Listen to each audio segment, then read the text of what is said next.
বন্ধুরা, খাদ্য দপ্তরে নিয়োগ 2025 দেশজুড়ে খাদ্য দপ্তরে বিশাল নিয়োগ প্রক্রিয়া শুরু হয়েছে।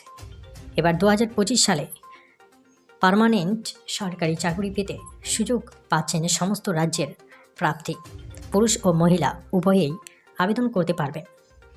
এই নিয়োগে একাধিক পদে নিয়োগ হবে, যেমন অফিস সহায়ক, clerk data entry operator, field assistant প্রভৃতি।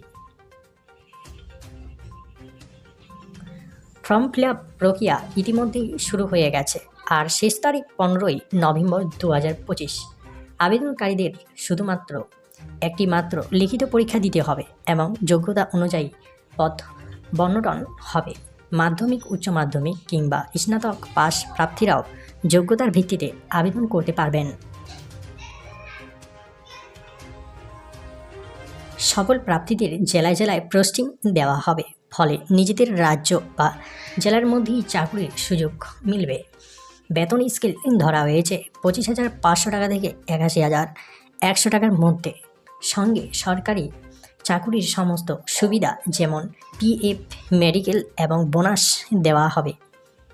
অল ইন্ডিয়া ফ্রেশার প্রার্থীরাও আবেদন করতে পারবেন এইখানে। এই সুবর্ণ সুযোগে খাদ্য দপ্তরে স্থায়ী চাকরি পেতে এখনই অনলাইনে আবেদন করুন। বন্ধুরা, আজকে এই পর্যন্তই। আবার দেখা হবে অন্য কোনো ভিডিওতে। ভিডিওটি ভালো লাগলে একটি লাইক দিয়ে চ্যানেলটি সাবস্ক্রাইব করবেন। ধন্যবাদ সকলকে।